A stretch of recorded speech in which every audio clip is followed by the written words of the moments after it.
Condition जे आपण मागच्या वेळेस पाहिल्या होत्या ते इम्पॉर्टंट होत्या फेज अँगलच्या रिगार्डिंग. मागचं लेक्चर इम्पॉर्टंट आहे. फेज अँगल खूप महत्वाची टर्म आहे, ती समजत नाही लवकर.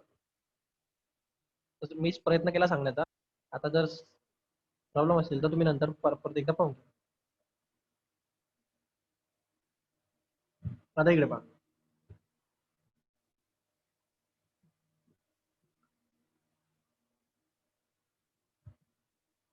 त्याच्यामध्ये हा पार्ट पाहून घेऊ आपण पटपट.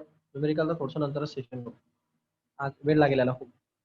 Graphical representation of simple harmonic motion, हे जरा इम्पॉर्टंट टॉपिक आहे. याच्यामध्ये actually sir representation. Hello, reduce झालाय सर हा टॉपिक. ग्राफिकल रिप्रेझेंटेशन हो नाहीये. जॉमेट्रिकल नसेल हे, रेफरन्स सर्कल मेथड वगैरे असं काही नसेल. हा रिड्यूस झाला. हा एकदा चेक करा बरं. हा सर करतो.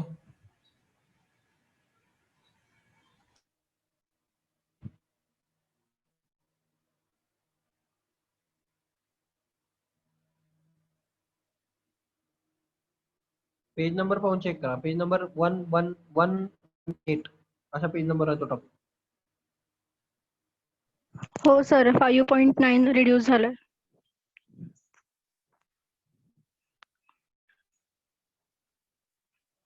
सर 5.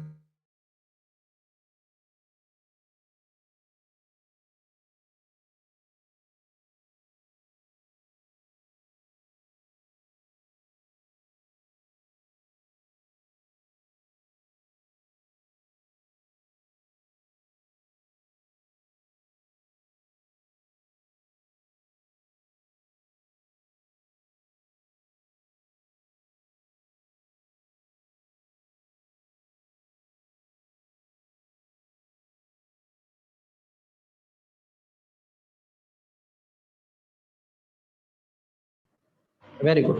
सो मग 5.10 घ्यायचंय का मग? 5.14 आहे डायरेक्ट रिड्यूस झालेला पुढे. मग 5.14 रिड्यूस झाले ना, म्हणजे 10 वगैरे आहे समजा. हो हा ते ठीक आहे. 14 कुठे आहे? अँग्युलर व्हेलॉसिटी वगैरे आहे. बरं गेलं हे डॅम्प ऑसिलेशन वगैरे उडवले तर. उगा ते व्हायब्रेशन शिकवत बसावं लागतं सगळं. बरं गेलं. डायग्राम ठीक आहे, चांगली गोष्ट आहे. आता comparison of to simple harmonic motion having the same period and along the same path. आता हे जे आहे हे कंपॅरिझन आहे, जरा थोडंसं मोठं याच्यामध्ये केलेलं आहे. आता याच्यात असं कठीण काही नाहीये, फक्त लेंथी आहे. त्यामुळे असं लक्ष जरा नीट द्या. तुम्हाला कठीण कसं काही वाटणार नाही याच्यामध्ये, फक्त मोठं आहे जरा, असं विचित्र आहे. पण तुम्हाला मी ते फॉर्म्युले शिकवले ट्रिग्नोमेट्रिक, त्याच्यामुळे त्याचा सोपंच आहे. तुम्हाला करायचे दोन सिम्पल हार्मोनिक मोशनचं, म्हणजे दोन वेगवेगळे सिम्पल हार्मोनिक मोशन आहे. एक अशी असणार, एक दुसरी अशी असणार. त्यांचा टाइम पिरियड सेम आहे. म्हणजे टाइम पिरियड म्हणजे एकाच टाइम बरोबर एक सायकल कंप्लीट मारतात. म्हणजे असं आहे समजा, ही दुसरी हा एवढा एक टाइम पिरियड आहे त्यांचा. तर याच्यात जर ही एक सायकल कंप्लीट करते, त्याच्यात दुसरी पण तेवढा सायकल समजा कंप्लीट करते. असं फक्त ऍम्प्लिट्यूड कमी जास्त असू शकते. एकाची ऍम्प्लिट्यूड वेगळी, एकाची ऍम्प्लिट्यूड वेगळी, असं असू शकतं बा. ऍम्प्लिट्यूड पण सारखी आहे का? सेम पाथ पण सेम आहे, ऍम्प्लिट्यूड वेगवेगळी आहे. म्हणजे इथून इथपर्यंत समजा अशी जर ही सायकल असेल तर याची खालच्याची ऍम्प्लिट्यूड डिफरंट असू शकते. म्हणजे हे ऍम्प्लिट्यूड कमी जास्त असू शकते, बाकी सगळं सेम आहे. टाइम पिरियड सेम आहे आणि पाथ पण सेम आहे. म्हणजे एकाच पाथनी जातात समजा. असं फक्त कशामध्ये? ऍम्प्लिट्यूड मध्ये. इथं A1 ऍम्प्लिट्यूड असणार तर इथं A2 ऍम्प्लिट्यूड असणार. आलं का लक्षात? हो सर. हो सर. आलं का लक्षात? हो हो. हा. आणि एक गोष्ट अजून होऊ शकते की हे सुरुवातीला निघणार तर ही नंतर निघणार. म्हणजे हा सुरुवातीचा फेज अँगल तयार होऊ शकतो. एक पुढे किंवा एक मागे असू शकते अशी.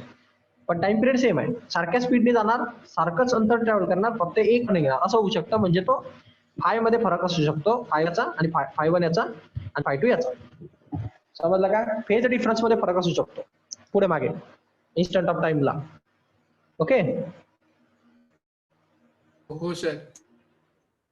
म्हणजे स्टार्टिंग पॉईंट डिफरंट असू शकतो, अँप्लिट्यूड डिफरंट असू शकते, पण टाइम पिरियड आणि पाथ सेमच असणार. आता एकदम व्यवस्थित एक्झाम्पल द्यायचं झालं तर ते असं देता येईल समजा आपल्याला, तर आपण एकदम प्रॅक्टिकली कंडिशन बरोबर गेलो तर कंडिशन अशी असेल पाहते, ही एक वेव अशी चालली समजा, हिला इथून इथपर्यंत ट्रॅव्हल करायला जेवढा टाइम लागतो तेवढा टाइम टी आहे, आणि ही चालली अशी समजा इकडे इकडे, आणि दुसरी एक वेव आहे जे याच्यावरतीच आहे समजा, तिचा पण टाइम पिरियड सेम आहे एक्झॅक्ट, फक्त ती अशी थोडीशी अशी निघते.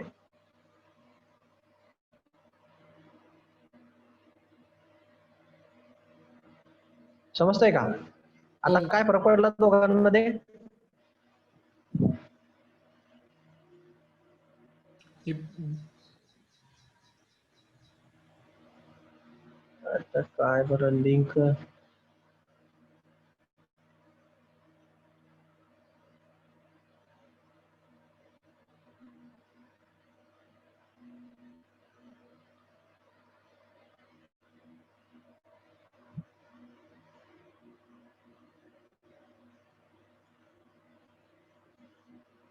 हे कोणती अवघड गोष्ट आहे.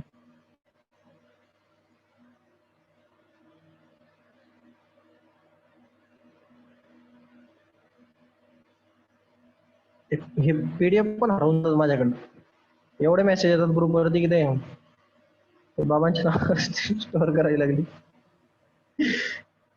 सर तुम्ही पीडीएफ ला स्टार करून ठेवा ना, स्टार मार्क, म्हणजे लवकर सापडतील. हो का?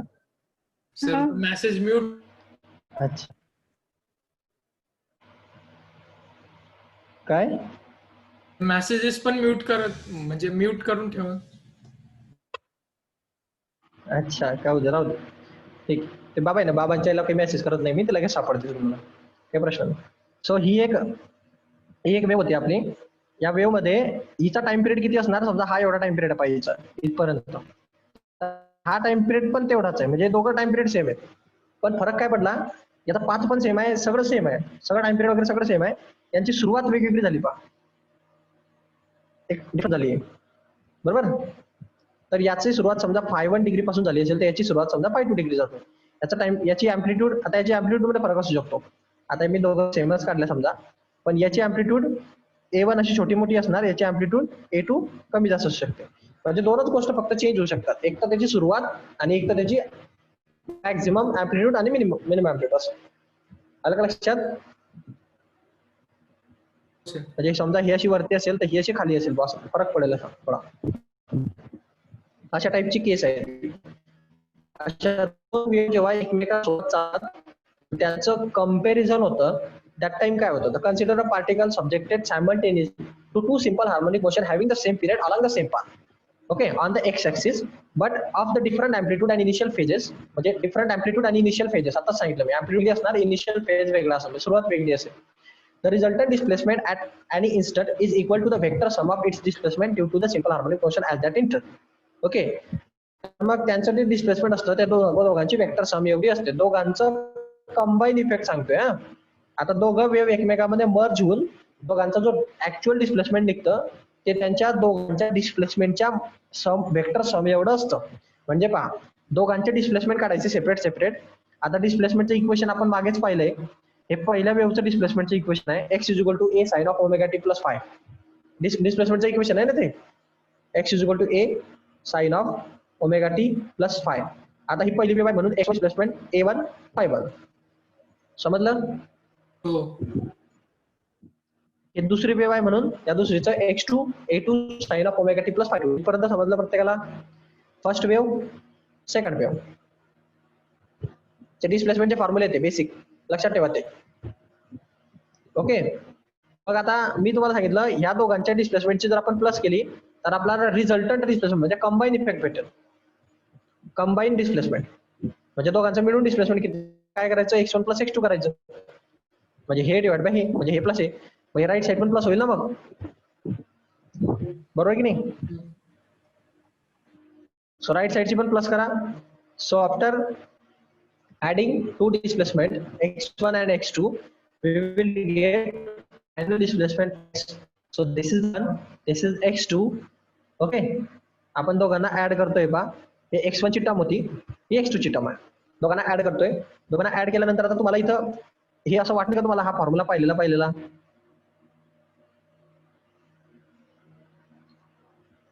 हा वाटत नाही का हे sine of omega t plus phi one हे असं ट्रिग्नोमेट्रीच्या फॉर्म्युल्यांमध्ये आठवा ट्रिग्नोमेट्री मध्ये साइन ऑफ कोणासारखं होते ए प्लस बी. ए प्लस बी आठवा शिकवले सगळे फॉर्म्युले. साइन ऑफ ए प्लस बी शिकवलाय ना. ए म्हणजे ओमेगा टी, बी म्हणजे फाय. मग काय होतो sine of A cos of B plus cos of A sine of sine of B. काही डाऊट याच्यात नाही. मग आता याला मी असं कन्व्हर्जन मारलं तर मग काय होईल ते sine of omega t plus phi. या हिशोबाने याचं काय झालं एच्या जागी ओमेगा टी लिहायचं म्हणजे sine of omega t plus A two cos of phi plus cos of omega t into sine of phi. काही प्रॉब्लेम नाही. हा हे फॉर्म्युले तुम्हाला त्याच्यामुळे सांगितलं होतं मी पिक्चर मेमरीमध्ये स्टोअर करा. तसं आलं म्हणून तसं दिसतं म्हणून तसं करायचं ते असं हे पण सॉल्व्ह होईल. Sine of omega t plus phi two फक्त ते फाय टू लिहायचं तिथं. मग या दोघांचं एक्सप्लेनेशन मारलंय पहा खाली. हे एक्सप्लेनेशन कुठून आलं याला कन्फ्युज होऊ नका. हे आपल्या ट्रिग्नोमेट्रीचा कमाल आहे हा सगळा. आलं लक्षात. आणि हा A1 दोघांना कॉमन होता बाहेर तो मी दोघांना सेपरेट करून टाकला कारण हे एका ब्रॅकेट मध्ये येईल ना जे काय येईल ते एक्सप्लेनेशन आणि हा A1 त्याला पण येईल अशा दोन टर्म असतात त्या. बरोबर. हो. हा तर हा पहिल्या या पूर्ण टर्मचं एक्सप्लेनेशन आहे. या पूर्ण टर्मचं एक्सप्लेनेशन आहे हे आणि हे या टर्मचं एक्सप्लेनेशन आहे. दिसतंय फॉर्म्युला वापरलेले. इथपर्यंत काही डाऊट कोणाला नसेल. ओके आता पुढे जाऊ. असं एकदम जवळ नाही एकदम कुठले आहे नीट पाहिलं तर तुम्हाला हे पहा A1 फाय1 कॉस कॉसची टर्म जवळ घ्या साइन साइनची टर्म जवळ घ्या त्याच्यातनं काही कॉमन काढण्याचा प्रयत्न करा असं काहीतरी करा. जसं की तुम्ही हे पहा ही sine of omega t cos of phi one आणि sine of omega t cos of phi two ची ही टर्म जवळ घ्या. ओके म्हणजे यांना लाईक टर्मला एका जवळ घ्या आणि हे cos of omega T five one आणि यांच्यामध्ये cos of omega T five one ची फाय टू ची टर्म जवळ घ्या. आता याच्यातनं फायदा काय होईल फायदा हा होईल की हे दोन टर्म्स आहेत ते दोघांमध्ये कॉमन आहे पहा. याच्यामध्ये sine of omega t common आहे आणि याच्यामध्ये हे cos of omega t common दिसतंय का.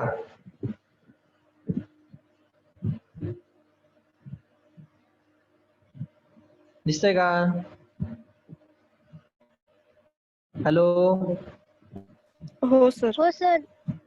हॅलो हा मग हे sine of omega t common काढलं मी हे बाहेर मध्ये काय उरणार हा A1 हा कॉस ऑफ फाय वन हा A2 आणि कॉस ऑफ फाय टू हे दिसतंय पहा इथं. दिसलं हो. दिसलं का. हा cos of omega two common काढला हा बाहेर cos of omega two common काढला काय उरलं A1 sine of phi one A2 sine of phi two. हे पहा A1 sine of phi one A2 sine of phi two दोघांची प्लस उरली मध्ये ब्रॅकेटच्या मध्ये. समजलं. हे काय केलंय तर लाईक टर्म्सला जवळ तर ही टर्म भेटते मला त्याला विचित्र पाहू नका ते तुमचं साधं मॅथमॅटिक्स आहे बेसिक. ओके आले इथपर्यंत. इथपर्यंत आले का सर्व. हो सर. हो हो. हा आता याच्यामध्ये A1 A2 फाय1 फाय टू या व्हेरिएबल टर्म्स आहेत आणि ओमेगा आणि टी हे कॉन्स्टंट राहणार कारण ओमेगा कधी चेंज होत नाही टाइम तर चेंज होणारच नाही कारण आपण म्हटलंय की टाइम दोघांचे सारखे. सो ओमेगा आणि कधी चेंज होत नाही तेवढे फक्त A2 फाय चेंज होत राहतं कंटिन्युअसली. हे कॉम्बिनेशन त्याचं तसं आहे. आता या कॉम्बिनेशनला थोडस मी या टर्म्सला थोडस मी झूम करतोय की पहिल्या टर्मला आर म्हणतो आणि दुसऱ्या टर्मला पण आर म्हणतो म्हणजे कोणत्या टर्मला पहा जसं आर कॉस ऑफ डेल्टा जर मी या टर्मला म्हटलं A cos of phi plus A2 cos of phi two आणि आर साइन ऑफ डेल्टा मी याला म्हटलं A1 sine of phi1 plus A2 sine of phi2. Then what will get, तर आपल्याला असं भेटेल. आता या टर्म तो कन्सिडर करतो इथं, हे कॉन्स्टंट कन्सिडर करतो या टर्म्सला.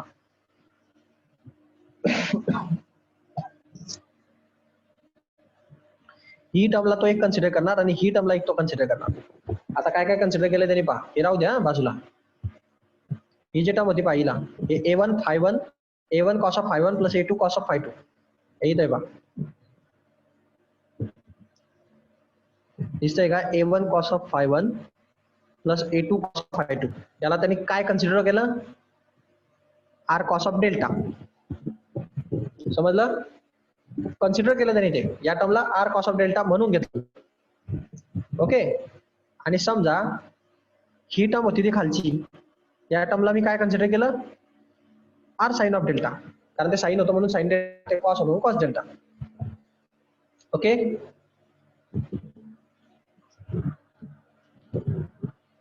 हो सर. ओके.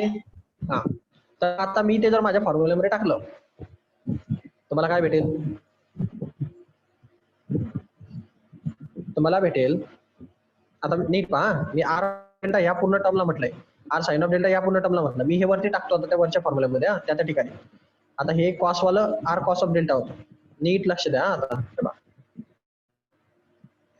आता मी हे सबस्टिट्यूट करतो याच्यामध्ये. ही term R cos of delta घेतली होती आपण आणि ही term R sine of delta घेतली होती. आता टाकतो पाहिजे. हा, हे बघा, एक्स इज इक्वल टू, ही टर्म काय आहे, आर कॉस ऑफ डेल्टा, बरोबर, आर कॉस ऑफ म्हणजे हा डेल्टा.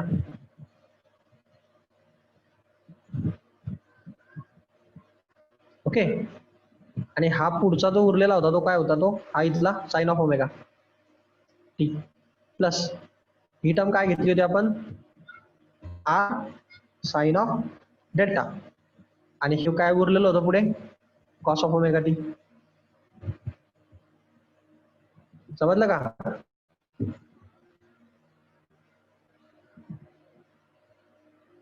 समजलं का. हो सर. हा, आता या दोघांमधनं हे आर आणि हे आर कॉमन निघू शकते की नाही. हो. मग हे आर कॉमन काढा, मध्ये काय होणार, इथला डेल्टा आणि इथला साइन ऑफ ओमेगा टी, म्हणजे इथं पहा काय उरलं, कॉस ऑफ डेल्टा आणि साइन ऑफ ओमेगा टी आणि प्लस इथं काय होणार, साइन ऑफ डेल्टा आणि कॉस ऑफ ओमेगा टी. आलं लक्षात, समजलं का. हो सर. आता मला सांगा, हे फॉर्म्युला आहे का कशाचा, साइन ए प्लस बी चा. साइन ए प्लस बी चा फॉर्म्युला आहे. आला का लक्षात, साइन ए प्लस बी चा फॉर्म्युला आठवा. हे बा, sine of A plus B काय असतो तो फॉर्म्युला, तो फॉर्म्युला असतो sine of A cos of B plus cos of A sine of B. आता तुम्ही नीट पहा, याचा साइन ए असेल तर इकडे साइन बी असतो, म्हणजे इकडचा ए तर तिकडे बी, तिकडचा बी तर इकडे ए, असं ते स्ट्रक्चर असतं. आता या ठिकाणी तुम्हाला तसं पाहायला भेटेल पहा, इकडे कॉस ऑफ डेल्टा आहे तर इकडे साइन ऑफ डेल्टा आहे, दिसतंय का, हे पहा, कॉस ऑफ बी तर साइन ऑफ बी. ओके. इकडे साइन ऑफ ओमेगा टी आहे तर इकडे कॉस ऑफ ओमेगा टी आहे, साइन ऑफ ए तर cos of B, cos of A. आलं लक्षात. हो सर. मग त्या हिशोबाने हे साइन ए प्लस बी असतं, तर या हिशोबाने हे काय झालं पाहिजे इथं, साइन ऑफ, म्हणजे याचा आन्सर असलं पाहिजे एक्स इज इक्वल टू हा बाहेरचा आर आणि हा ब्रॅकेट मध्ये काय आला पाहिजे, साइन ऑफ ए म्हणजे डेल्टा आणि हा ओमेगा टी, म्हणजे ओमेगा टी प्लस डेल्टा म्हणा का डेल्टा प्लस ओमेगा टी म्हणा, काही पण म्हणा, काही पण चालतं, ओमेगा टी प्लस डेल्टा म्हणतो. समजलं, ए प्लस बी. आलं लक्षात. हो. हो सर. हा, मग आता हे रफ करतो मी. आता हे तुम्हाला खाली पाहायला भेटेल. हे पहा आलं.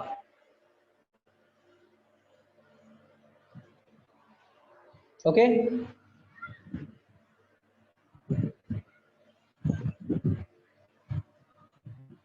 ओके. हो. हा, आता नीट लक्षात घ्या, हे जे इक्वेशन भेटलंय तुम्हाला, हे जनरल इक्वेशन आहे डिस्प्लेसमेंट कोणाचं, जेव्हा दोन वेव्ह एकमेकांमध्ये मर्ज होतं त्यावेळेस. म्हणजे नॉर्मल आपलं इक्वेशन सारखंच येते, फक्त फरक एवढा आहे की आर आणि डेल्टा असे दोन वेगवेगळे बसले, ते त्यांच्या मर्जिंगमुळे आलेले. आर म्हणजे रिझल्टंट अँप्लिट्यूड असते आणि डेल्टा त्यांच्यामधला इनिशियल फेज अँगल असतो. आता तो रिझल्टंट अँप्लिट्यूड कशी काढायची हे तुम्हाला जर विचारलं की दोन wave simultaneously same time period असताना प्रोपोगेट होतात, तर त्यांचं डिस्प्लेसमेंट काय असणार, तर डिस्प्लेसमेंट एवढं असणार. समजलं. डिस्प्लेसमेंटचा फॉर्म्युला दोन वेव्हच्या सायमल्टेनियसली प्रोपोगेट होत असतानाचा. याच्यामध्ये प्रॉब्लेम हा आहे की आर म्हणजे काय, आर डेल्टा म्हणजे काय, इनिशियल डिफरन्स. ओके. आता याच्यामध्ये रिझल्टंट अँप्लिट्यूड कशी काढणार तुम्ही, हे रिझल्टंट डिस्प्लेसमेंट कसं काढायचं, तर त्याचा हा फॉर्म्युला. आता हे रिझल्टंट अँप्लिट्यूडचा फॉर्म्युला आलाय तुमचा. रिझल्टंट कसा काढतात, तर तुमचं जे सुरुवातीचं होतं आणि हे नंतरचं आर कॉस ऑफ डेल्टा आणि आर साइन ऑफ डेल्टा यांच्या दोघांची स्क्वेअर करून प्लस करून स्क्वेअर रूट घ्यायचं, म्हणजे ते अँप्लिट्यूड भेटते. हे वेक्टरची अँप्लिट्यूड काढायचा फॉर्म्युला होता. वेक्टरमध्ये काढायचो नाही का आपण अँप्लिट्यूड, वेक्टरची अँप्लिट्यूड आय स्क्वेअर प्लस जे स्क्वेअर प्लस के स्क्वेअर, त्याला स्क्वेअर रूट घेऊन टाकायचं, रिझल्टंट भेटतं है ना. तर हा एक वेक्टर आहे ना रिझल्टंटचा. तर तुम्ही याला सगळं लक्षात न ठेवता तुम्ही डायरेक्ट हा फॉर्म्युला लक्षात ठेवा. रिझल्टंट कसा काढायचा कधी पण, आर स्क्वेअर रूट मध्ये A1 स्क्वेअर म्हणजे पहिल्याची अँप्लिट्यूडचा स्क्वेअर प्लस दुसऱ्याची अँप्लिट्यूडचा square plus twice of A1 A2 cos of पहिल्याचा फेज अँगल मायनस दुसऱ्याचा फेज अँगल. लक्षात, याच्याने तो रिझल्टंट काढायचा. रिझल्टंट अँप्लिट्यूड काढणं याला म्हणतात. लक्षात समजलं का. फॉर्म्युला पाठ करून घ्या, डेरिव्हेशनची गरज नाही, ते विचारणार नाही तुम्हाला कोणी डेरिव्हेटिव्ह कसं केलं. आणि हा टॅन ऑफ डेल्टाचा पण फॉर्म्युला पाठ करून घ्या, याला पण कोणी विचारत नाही तुम्हाला. विचारलं असतं काय करायचं, ते R R sine of delta R cos of delta यांचा रेशो घेऊन टाकायचा. रेशो घेतल्यावर जे भेटतं हे आर आर कॅन्सल होऊन जातं, साइन डेल्टा आपण कॉस डेल्टा टॅन डेल्टा होऊन जातं. लक्षात. हा तुम्हाला टॅन डेल्टाचा फॉर्म्युला. क्लिअर.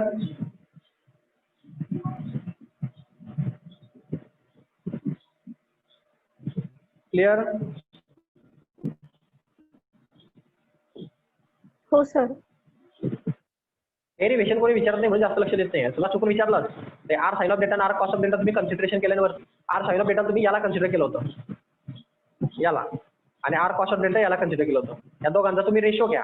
रेशो घेतल्यानंतर तुम्हाला आर आर कॅन्सल होताना दिसेल. तुम्हाला हे साइन डेल्टा आपण कॉस डेल्टा याचा आन्सर टॅन डेल्टा भेटणार. हे टॅन डेल्टा भेटेल आणि हे ॲज इट इज राहिलं, याला काही नाही केलं मी. आता टॅन डेल्टा मला जर डेल्टा पाहिजे म्हणजे मला तो अँगल पाहिजे, तर मी काय करणार, टॅन इकडे शिफ्ट करेल ना, मग तो टॅन इन्व्हर्स होऊन जाईल. दुसरं काय होणार आहे, अँगलचा तसा. समजलं. हो. हे पाठ करा, हा फॉर्म्युला पाठ करा. ते डेरिव्हेशन नाही लक्षात राहिलं तरी चालेल. टॅन डेल्टा म्हणजे जो असतो तो अँगल असतो tan inverse in bracket A1 sine of ∅1 plus A2 sine of ∅2 upon A1 cos of ∅1 plus A2 cos of ∅2. ∅1 ∅2 हे त्याचे इनिशियल फेज अँगल आहे आणि A1 A2 त्या दोनही वेव्हच्या अँप्लिट्यूड. आणि तुम्हाला रिझल्टंट फेज अँगल काढायचा होता, त्याच्यासाठी तुम्ही हा फॉर्म्युला वापरला. समजलं. हो सर. आता याच्यामध्ये अजून जो प्रकार आहे तो या केसेसला विचित्र असतात. म्हणजे ऍक्च्युली केसेसवरतीच क्वेश्चन येतात कॉम्पिटिव्ह एक्झाम मध्ये. आता याने केस पाकाचे विचारले. हा पहिली केस आहे बा. आता तुम्हाला दोघांचे फॉर्म्युले माहिती बरं, रिझल्टंटचे पण आणि डेल्टाचे पण. त्या रिझल्टंट आणि डेल्टा या दोघांच्या फॉर्म्युल्यानं हे हलवतात इकडे तिकडे. डेल्टाचं जास्त काही होत नाही, पण रिझल्टंटचा भरपूर फरक आहे. एक मिनिट थांबा.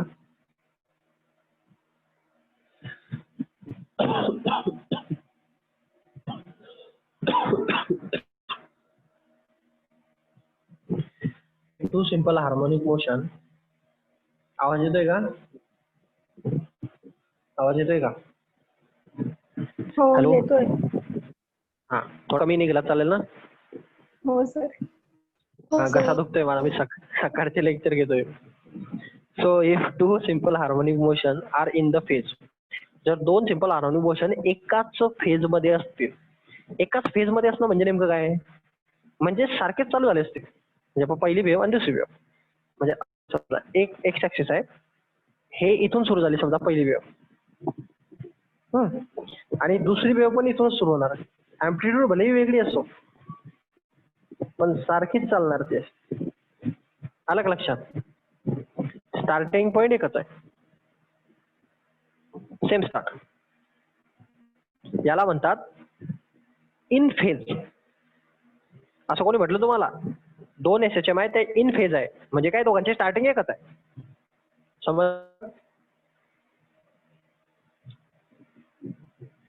समजलं का? हो सर. ऍम्प्लिट्यूड वेगवेगळी असेल, याची ऍम्प्लिट्यूड A1, याची ऍम्प्लिट्यूड A2, अशी ती डायग्राम येईल. समजा आता डायग्रामॅटिकली सांगायचं झालं तर असं आहे. आता याला जर आपण केलं सॉल्व, आता आपली जर फॉर्म्युला तयार झाला होता त्याच्यामध्ये ऍम्प्लिट्यूड एज वेल एज फाय वेगवेगळे होते म्हणून तसा प्रॉब्लेम होता. आता मग दोघांमधला फेज डिफरन्स काय असेल? 0. काही डिफरन्स येणार नाही, सारखे स्टार्ट झाले. मग मी कॉस ऑफ ∅1 - ∅2 केलं तर आन्सर बनेल, कारण कॉस ऑफ 0 ची व्हॅल्यू काय असते? 1 असते. Cos of 0 degree 1. मग ∅1 - ∅2 ची व्हॅल्यू 0 आहे ना, म्हणजे कॉस ऑफ 0 डिग्रीची व्हॅल्यू 1 आली. समजलं? हो. मग हा तुम्हाला रिझल्टंटचा जेव्हा मी फॉर्म्युला सांगितला होता तेव्हा रिझल्टंटचा फॉर्म्युला काय होता आठवा? गेला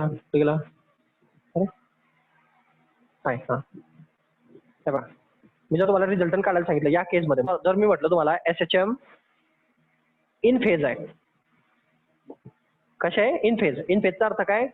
त्यांचा जो ∅1 - ∅2 असतो म्हणजे यांच्यामध्ये काही डिफरन्स नसतो, म्हणजे 0 असतो. म्हणजे याचा अर्थ झाला की हे कॉस ऑफ ∅1 ∅2 0 झाले, म्हणजे कॉस ऑफ 0 डिग्री त्याची व्हॅल्यू असते 1. मग मी कॉस ऑफ ∅1 ∅2 ची जागी काय व्हॅल्यू टाकेल? डायरेक्ट 1 टाकेल ना. 1. मग काय भेटेल तुम्हाला? फॉर्म्युला आहे पहा, R = A1 चा स्क्वेअर प्लस A2 चा square plus twice of A1 A2 तर भेटणार, पण हे याला मल्टिप्लाइड बाय 1 काहीच नाही पडत, म्हणजे फॉर्म्युला फक्त एवढाच राहिला. आता समजलं? हो. म्हणून तुम्हाला फॉर्म्युला फक्त एवढाच पाहायला भेटतो, एवढाच भेटतो पहा. तो कॉस ऑफ ∅1 - ∅2 कुठे गेला? का 1 झाला? कारण ∅1 - ∅2 ची व्हॅल्यू 0 झाली. का 0 झाली? कारण दोघं एकाच पॉईंट पासून स्टार्ट झाले. आता काही डाऊट? नाही. आता मला सांगा, याला पाहून तुम्हाला काहीतरी आठवल्यासारखं वाटतं का? 8th स्टँडर्ड मधलं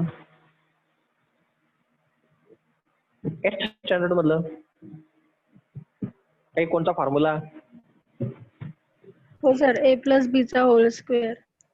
हा, आठवतो का? हे बघा, A² plus B² plus 2AB, याला कोणी कोणी असं पाठ करतं, A² plus 2AB plus B². आता प्लस असतं आहे, इकडे तिकडे लिहिलं तर काय बिघडतं? आकाशाचा फॉर्म्युला असतो A + B होल ब्रॅकेट स्क्वेअरचा. आठवला का? आठवलं का? हो. हा, मग मी याला असं लिहू शकतो का? याला असं स्क्वेअर रूट मध्ये रिझल्टंट, आणि इथं असं लिहू शकतो का त्याला की हे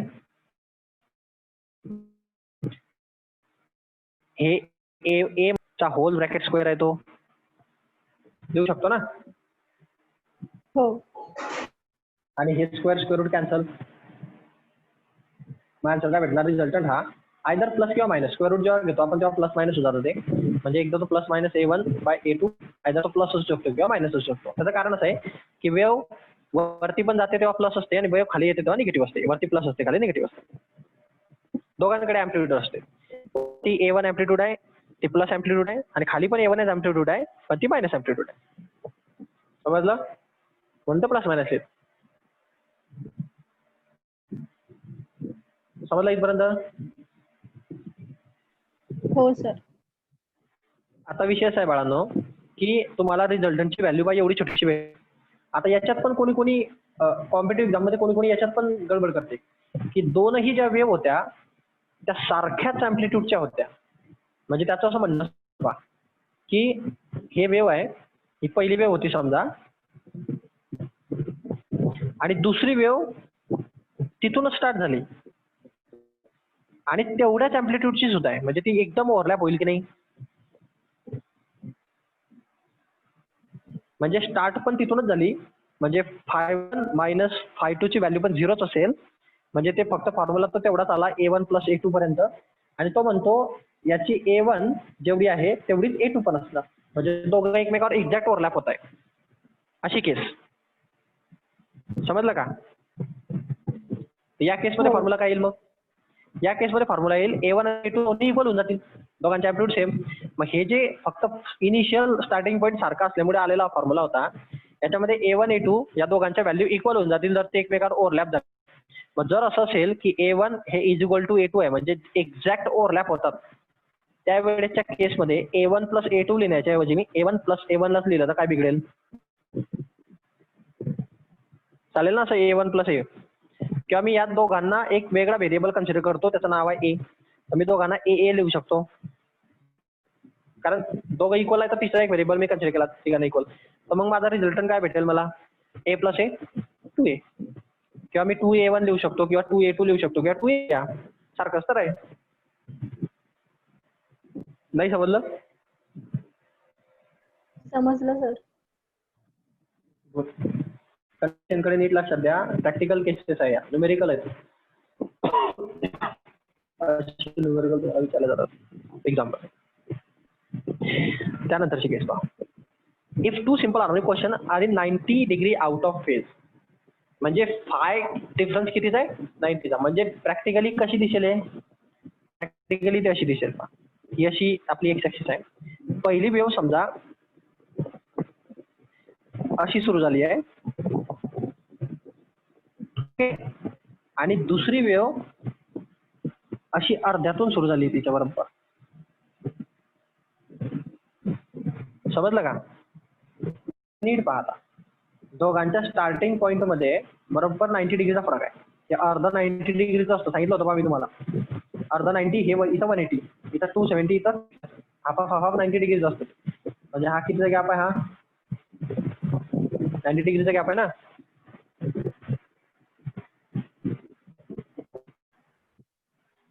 मग हा समजा याचा φ1 होता आणि हा φ2 आहे. तर φ1 मधनं φ2 मायनस केल्यानंतर किती भेटले पाहिजे 90 डिग्रीचा डिफरन्स भेटला पाहिजे. म्हणजे तुमचा φ1 मायनस φ2 ची व्हॅल्यू 90 डिग्री आहे. काय डाऊट याच्यात. नाही. ऍम्प्लिट्यूड वेगवेगळी आहे. याची ऍम्प्लिट्यूड समजा A2 आहे आणि याची ऍम्प्लिट्यूड A1 आहे. सध्याला आपण नंतर ते पण इक्वल करू. ते नंतरचा विषय. पहिले हे लक्षात घ्या. आता दोघांच्यामध्ये 90 डिग्री. मग ऍम्प्लिट्यूडचा फॉर्म्युला काय होता. ऍम्प्लिट्यूडचा फॉर्म्युला आठवा. ऍम्प्लिट्यूड कशी चेंज होईल आता. ऍम्प्लिट्यूड अशी चेंज होईल. ऍम्प्लिट्यूडचा फॉर्म्युला होता R is equal to square root of A1 square plus A2 square plus twice of A1 A2 cos of φ1 minus φ2. आठवला. हो. आता याच्यात φ1 मायनस φ2 ची व्हॅल्यू 90 आहे. म्हणजे हा कॉस ऑफ 90 झाला. आणि कॉस ऑफ 90 ची व्हॅल्यू काय असते 0. हे 0 जर याला मल्टिप्लाय होईल तर हे पूर्ण टर्म काय होऊन जाईल 0. म्हणजे फक्त काय उरलं एवढंच उरलं ना. हो. समजतंय ना प्रत्येकाला मी काय सांगतोय तिथं का कन्फ्युज होतंय. कन्फ्युज नाही होते ना मी याच्यावरतीच लिहितोय म्हणून. नाही sir. R is equal to square root of A1 square plus A2 square बनेल पाहिजे. समजलं. हे सगळं झिरो जाईल. ते का झिरो झालं हे φ1 मायनस φ2 मध्ये 90चा फरक होता. हा 90चा फरक आहे म्हणजे कॉस ऑफ 90 डिग्री झिरो असतो आणि झिरोने याला मल्टिप्लाय केलं ते सगळं झिरो होऊन गेलंय. सगळं फेस कार्यक्रम फक्त एवढाच कार्यक्रम उरला. आता A1 square plus A2 square असं उरलंय. आता हे एवढं इथपर्यंत समजलं. हो सर. हा हे न्यूमेरिकल शिकवतोय तुम्हाला मी, हे थिअरी नाहीये. हे कंडिशन आहे तशा. अशा कंडिशन तुम्हाला पेपरमध्ये देतील की दोघांच्यामध्ये 90 डिग्री फरक आहे, मग काढा. दोघांच्यामध्ये 180 डिग्रीचा फरक आहे, मग काढा. मग प्रत्येक वेळेला आपल्याला फॉर्म्युला रिअरेंज करता आला पाहिजे. असं सिम्पल नसतं ते की घ्या फॉर्म्युल्यात टाका किमतीने उत्तर काढा. डोकं लागतं त्याला, रिअरेंज करावं लागतं प्रत्येक वेळेला. तर विषय असा आहे की आपलं हे असं आलं पहा. आधी सर असेल पहा तुम्हाला इथं फॉर्म्युला आता. हा दिसला? ओके. मग आता आपण दुसरी केस पण टाकू त्याच्यात की आता आमची अँप्लिट्यूड पण इक्वल आहे समजा. म्हणजे फेज तर 90 डिग्रीचा होता पण अँप्लिट्यूड इक्वल आहे. म्हणजे A1 आणि A2 दोघं इक्वल असतील तर सारखेच असतील एक्झॅक्ट तर मग A1 आणि A2 च्या जागी आपण A लिहू शकतो. मग याच्या जागी आपण A टाकलं या फॉर्म्युल्यामध्ये तर पहा R square root of A1 square plus A2 चा स्क्वेअर. आपण A1 A2 च्या जागी डायरेक्ट A टाकू शकतो कारण अँप्लिट्यूड आपण इक्वल म्हटलं. कन्सिडर केलं समजा की जर अँप्लिट्यूड इक्वल असेल तर काय होईल स्क्वेअर रूट ऑफ इथं A चा स्क्वेअर येईल, इथं पण A चा स्क्वेअर येईल. A स्क्वेअर हा स्क्वेअर रूट ऑफ 2A चा स्क्वेअर होऊन जाईल. तर आपल्याला हे A चा स्क्वेअर बाहेर निघेल म्हणजे R ची व्हॅल्यू आपल्याला भेटणार. हा 2 आहे तो रूट ऑफ 2 मध्ये भेटेल आणि A स्क्वेअर हा स्क्वेअर रूट कॅन्सल म्हणजे फक्त कोण भेटणार इथं A भेटणार. समजलं? हो. तर अशा कंडिशन चेंज होत राहतात. एव्हरी कंडिशनच्या हिशोबाने. याच्यात फक्त रिझल्टंटचीच व्हॅल्यू विचारतात का की अजून काय विचारतात म्हणजे न्यूमेरिकल्स मध्ये? डेल्टा पण चेंज होईल ना. डेल्टा हे लास्टचं. हा. डेल्टा मध्ये तुम्हाला जर त्यांनी सांगितलं की A1 आणि कन्सेप्ट खूप जास्त आहे त्याच्यामध्ये आणि जरा विचित्र पण आहे. वेगळा स्ट्रीम आउट ऑफ स्ट्रीम आहे ना, समजत नाही. सगळं प्रॅक्टिकली अभ्यास करावा लागतो तेव्हा समजतं. ओके. आलेत का? किती मुलं आले पहा बरं. किती मुलं आले पहा बरं. आज ठीक आहे समजा येतील मग.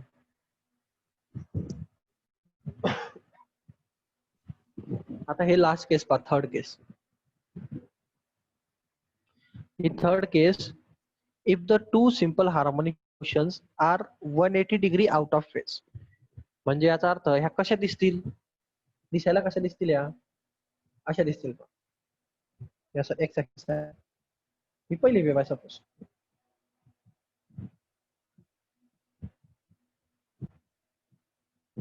ओके. आणि दुसरी वेव बरोबर 180 डिग्रीने पुढे असते म्हणजे अशी पहा.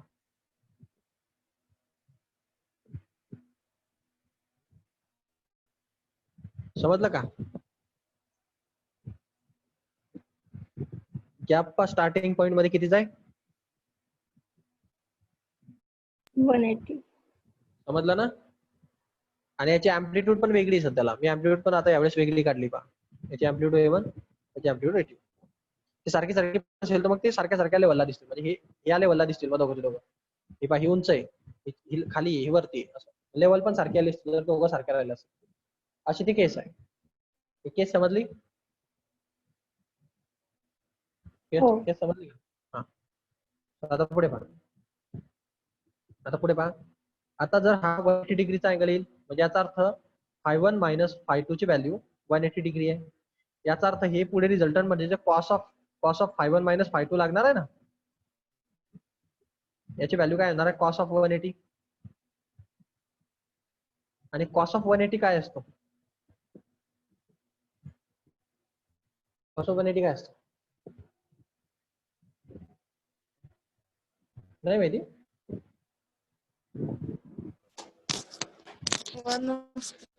-1 असतो. 1 कस काय रे? अरे तुम्हाला ज्या व्हॅल्यू शिकवल्या जातात बाळांनो त्या व्हॅल्यू फर्स्ट क्वाड्रंटचे हे पहा असं असतंय. डिग्री माहिती तुम्हाला शिकवलंय तुम्हाला मी ऑलरेडी. 0, 90, 180, 270, पुन्हा 360, पुन्हा त्याच्या पुढचं असं असतं नाही. आता तुमची वेव्ह जाते ना तेव्हा ती तुमची जे पहिलं सायकल आहे ते पहिलं सायकल कशी मारते ती अशी मारते, बरोबर. मग दुसरं सायकल अशी, मग तिसरं सायकल अशी, मग चौथं सायकल अशी, असं गोल गोल फिरतं समजा ते. ओके. मग आता विषय विषय पहा. आता तुम्हाला एक ह्या 0 आणि 90ची व्हॅल्यू माहिती की नाही. कॉस ऑफ 0 काय असतो 1 आणि कॉस ऑफ 90 असतो 0, 0. बरोबर. आता हे होतं पॉझिटिव्ह सायकल, हे असतं पॉझिटिव्ह सायकल. तर हे असतं इकडचं निगेटिव्ह सायकल. मग पुन्हा हे पॉझिटिव्ह सायकल, पुन्हा हे निगेटिव्ह सायकल, अशी सायकल मारते. Positive negative positive negative positive negative, प्रत्येक डिग्री 90 डिग्रीचा मारते. म्हणजे एकदा चढते एकदा उतरते, एकदा चढते एकदा उतरते, असं असं असतं. 90 डिग्री चढते म्हणजे 90 डिग्री वाढत जाते, 90 डिग्री उतरत जाते, 90 डिग्री वाढत जाते, 90 डिग्री उतरत जाते, असं असं व्यवस्थित आहे. हे पहा, 90 डिग्री चढली 90 डिग्री उतरली, 90 डिग्री चढली 90 डिग्री उतरली, चढली उतरली, असं. ओके, समजलं का?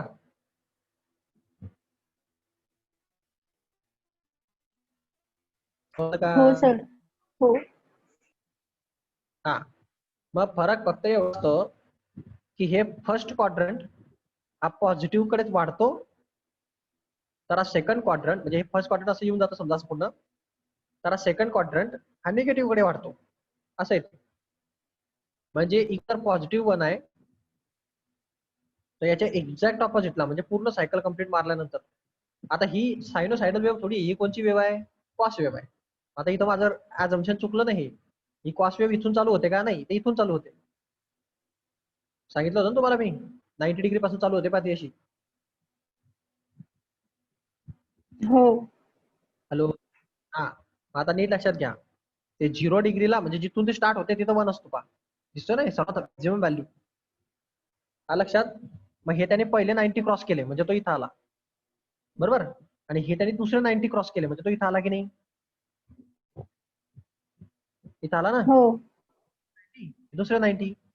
मग हे व्हॅल्यू इथं कोण असणार -1, मॅक्झिमम मायनस, म्हणजे हे 180 ला -1 येते कधी. परत तो काय करेल, परत तो पहा, परत तो इकडे 90 मारेल, मग तो इथे 0 येईल, म्हणजे 270 ला काय जाईल त्याची व्हॅल्यू 0. आलं का लक्षात? नाही समजलं?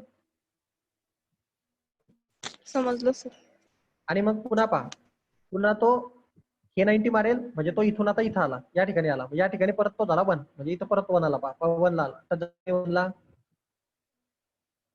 प्रत्येक वेळेस 90 तसा 1 0 -1 0 1 1 0 -1 0 1 1 0 -1 0 1 असं सायकल मारतात. समजलं? नाही समजलं? समजलं. आता हे जर तुम्हाला समजलं असेल तर तुम्हाला कुठलाच अँगलचा कधीच प्रॉब्लेम येणार नाही. आता ते वेव्ह जसे तसे अँगल काढायचे, त्याच्या व्हॅल्यू काढत राहायच्या, सोपं एकदम. मग आता मी तुम्हाला 180 विचारलंय, हे तुम्हाला मी असं सांगितलं की अँगलचा कधीच प्रॉब्लेम येता कामा नये. म्हणजे आता 180 विचारलं म्हणून ठीक आहे, आता इथं 270 म्हटलं, मग याच्या जागी तर तुम्ही काय लिहिणार, इथं 0 लिहा. 5 - 5 चा आन्सर काय येतो 0. आता सांगितलं ना 0 जाते, ते कॉस ऑफ 0, कॉस ऑफ ची व्हॅल्यू 0 येऊन जाते 270 ला. पाहिलं नाही का आता आपण? हो सर. नाही समजलं? सोप्या भाषेत जर सांगायचं झालं तर लक्षात राहू द्या, म्हणजे क्वेश्चन चेंज होईल. कॉसच्या साईनच्या व्हॅल्यू पहा, हे साईनच्या व्हॅल्यू आहे, कॉसच्या व्हॅल्यू, हे क्वाड्रंट आहे, हे 0 डिग्री 90 डिग्री 180 डिग्री 270 डिग्री आणि पुन्हा 360 डिग्री असं ते असतं. जनरली एवढे विचारले जातात. इथं पण असं असतं 90 डिग्री 0 डिग्री 360 डिग्री 270 डिग्री आणि 180 डिग्री, जनरली असं विचारलं जातं. आता तुम्हाला जर विचारलं मी कॉस ऑफ, तुम्हाला जनरली कॉस 0 आणि कॉस 90 ची व्हॅल्यू माहिती असते. आता व्हॅल्यू सांगतो हा. आता हे कॉस ऑफ 0 ची व्हॅल्यू, तर या ठिकाणी व्हॅल्यू काय असली पाहिजे 0, बरोबर. कॉस ऑफ 0 0 असतो, मग कॉस 360 पण काय येणार झिरो येईल ना? नाही समजलं? साइन 90 ची व्हॅल्यू काय असते? 1. 1. हा 0, तर हे हॉरिझॉन्टल ऍक्सिस वर आहे की नाही तुम्ही असे? हॉरिझॉन्टल ऍक्सिस 0 आहे, म्हणजे 180 पण काय येणार? 0. व्हर्टिकल ऍक्सिस +1 होता वरती, म्हणजे खाली येताना तो -1 होऊन जातो. वरचं खालचं +1 -1. समजलं का? अशा व्हॅल्यू का द्या, म्हणजे साइन 0 ची व्हॅल्यू 0, साइन 360 ची व्हॅल्यू पण 0. साइन 90 ची व्हॅल्यू 1, तर खाली 270 ची व्हॅल्यू -1. आणि 180 हॉरिझॉन्टल म्हणून इकडे 0 तर तिकडे पण 0. +0 -0. आता +0 -0 काय अर्थ असतो? 0च असतो. हे समजलं का? कोणता पण अँगल काढतो मग आपल्याला. आता इकडे पहा, कॉस ऑफ 0 ची व्हॅल्यू काय असते? 1. याचा अर्थ 360 ची व्हॅल्यू पण 1च येईल, बरोबर ना? हो. कॉस ऑफ 90 ची व्हॅल्यू काय असते? 0. याचा अर्थ 270 ची व्हॅल्यू पण 0 येईल. -0. -0 म्हणजे काय? 0च असतो तो. 0 मायनस 0ला काय प्लस मायनस काही फरक नाही. आता हे 1 होतं इकडे, तर इकडे काय -1 येईल. मग एकाकडे प्लस असतं, एकाकडे मायनस असतं.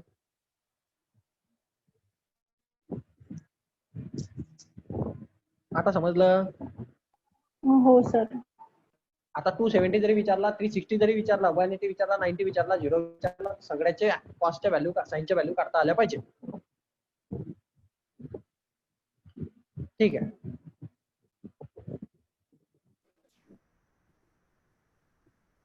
या ठिकाणी हा 180 म्हणतो. 180 म्हटल्यामुळे ते -1 झालंय आन्सर. हे बा, 180 ला -1, म्हणजे -1 घेतलं त्याने. Cos of theta, cos of 180 -1 होतो. मग हे -1 घेतलं, तर इथं जो तुमचा रिझल्टंटचा जो फॉर्म्युला होता, रिझल्टंटचा फॉर्म्युला आठवा.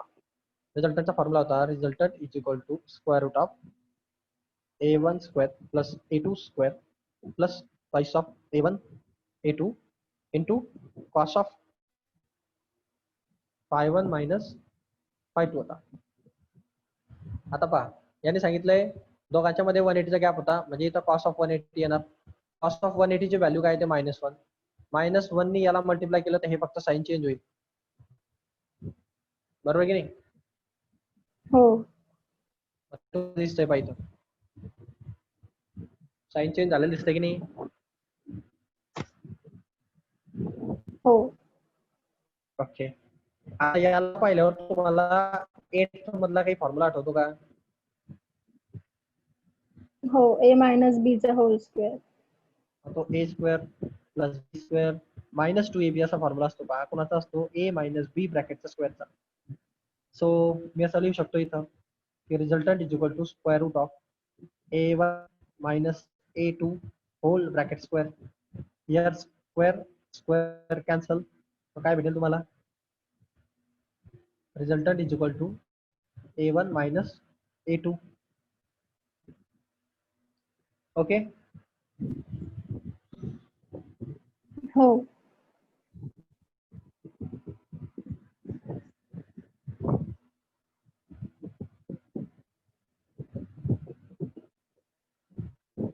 मग आता त्याच्या पुढे पहा, हे मॉड तरी अशासाठी दिले की पॉझिटिव्ह व्हॅल्यू आली पाहिजे. ते आयदर पॉझिटिव्ह निगेटिव्ह काही पण असते ना, पॉझिटिव्ह ॲज वेल एज निगेटिव्ह व्हॅल्यूज, म्हणून त्यांनी मॉड दिला ऑलवेज पॉझिटिव्ह व्हॅल्यू घेण्यासाठी. आणि जर त्याला a1 आणि a2 दोन्ही इक्वल असतील, म्हणजे दोघांच्या ॲम्प्लिट्यूड इक्वल असतील, तर काय होऊन जाईल? a मायनस a, आन्सर होऊन जाईल 0. म्हणजे जर दोघं वेव्ह एक्झॅक्ट सारखे असतील, सारख्या असतील, फक्त सुरुवातीचा आणि दोघांच्या सुरुवातीमध्ये 180 डिग्रीचा फरक असेल, म्हणजे समजा असं केस कशी झाली पाहिजे, या प्रॅक्टिकली केस समजून घ्या.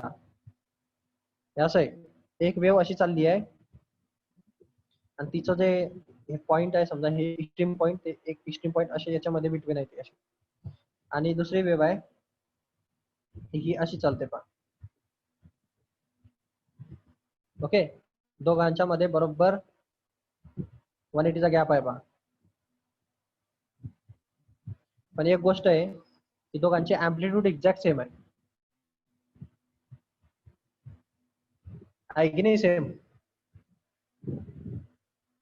हो. अशी जर केस झाली तर याच्यामध्ये रिझल्टंटची व्हॅल्यू 0 होऊन जाते.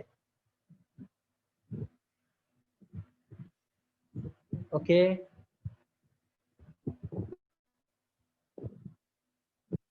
हो सर. आता हे 0 का झाली? आता ही ऍक्च्युअली डायग्राम चुकीची काढली मी. ते 0 का झालं त्याचं कारण सांगतो तुम्हाला. डायग्राम ऍक्च्युअली चुकीची आहे. कारण ते कॉस वेव्ह आहे ना. डायग्राम ते प्रॉपर डायग्राम अशी पाहिजे बा. थोडंसं ते माझ्याकडे मिस्टेक झाली. ते 0 का झालं त्याचं पण कारण तुम्हाला डायग्रामॅटिकली पण सांगतो. डायग्रामॅटिकली, कारण हे महत्वाचं आहे. प्रॅक्टिकल नॉलेज घेणार तरच टिकणार पुढे. ते काही कामाचं नाही.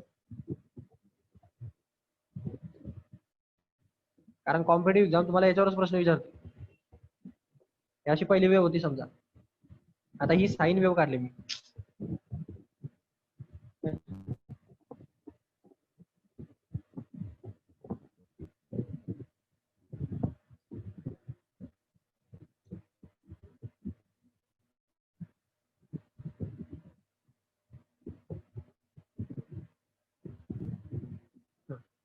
अशा वेव्ह आहेत.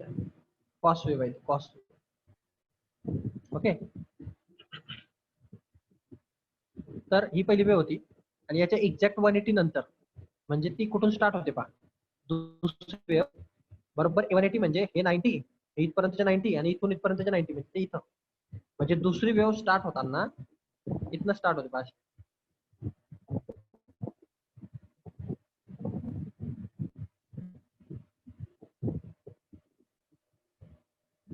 समजलं का?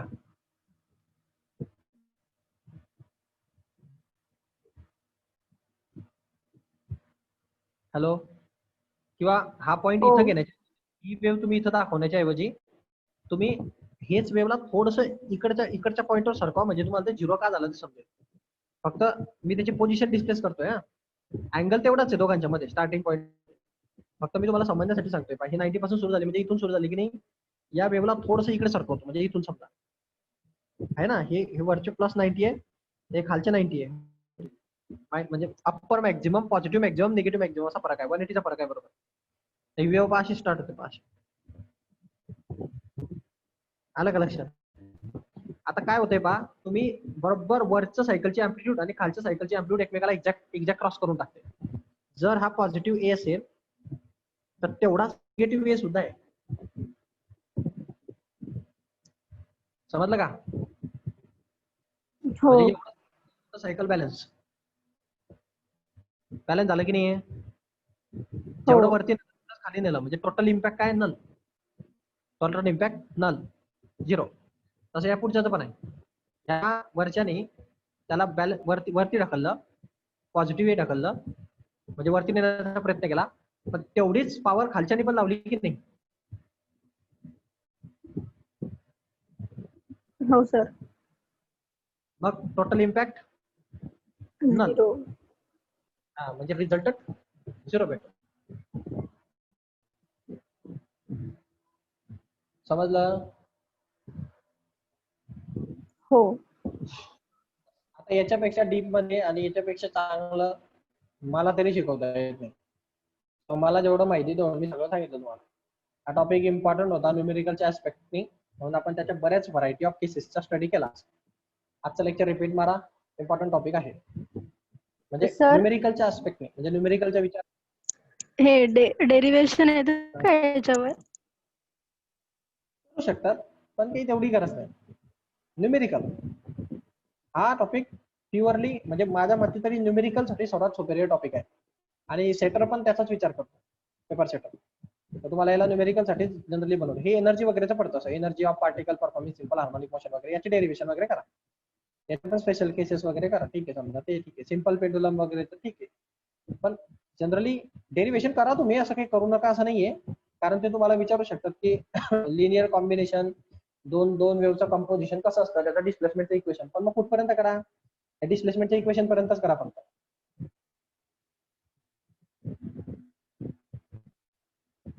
आणि हे छोटंसं आरचा डायरेक्ट फॉर्म्युला लिहून टाका. आणि हे डेल्टाचे फक्त 2 स्टेप लक्षात ठेवा, बस एवढ्या. काय फक्त रेशो तर घ्यायची, काय डोकं लावायचं नाही त्याच्यामध्ये. डेरिव्हेशन म्हणजे काही नाहीच त्याच्यामध्ये लक्षात ठेवण्यासारखं. फक्त वरचाच पार्ट तेवढा लक्षात ठेवण्यासारखा होता. तो मी घेतला डीप मध्ये, कसे कोणते फॉर्म्युले काय कसे वापरले, साइन ए प्लस बी वगैरे कुठे वापरले, काय झालं सगळं. कठीण चाललंय का चॅप्टर? कठीण चाललंय का चॅप्टर? अरे बोला ना काहीतरी. हा हो नाही, सोपं वाटतंय, कठीण वाटतंय, थोडं चाललंय सर कठीण, जास्त डीप मध्ये होतंय, थोडं कठीण चाललंय. कठीण झालं. मेकॅनिकल आहे ना मग ते. मेकॅनिकल जरा ब्रांच आहे आपल्याला. Mechanical, civil engineering, mechanical engineering, electrical engineering कठीण ब्रांचेस आहेत. आणि कॉम्प्युटर, IT हे सगळ्या ब्रांचेस आहेत. प्लास्टिक वगैरे इंजिनिअरिंगच्या ब्रांचेस मध्ये सर्वात टफ ब्रांचेस आहेत. कॉम्प्युटर पण सोपी खूप. IT वगैरे सगळं सोपं असतं. सर्वात सोपी ब्रांच कॉम्प्युटर वाटते मला. काय नाही उगा 70% 80% कोणालाही पडतात तिथं. मेकॅनिकल मध्ये पडत नाही, सिव्हिल मध्ये पण पडत नाही. हम्म. कठीण आहे जरा ते. त्याला थांबवा परत.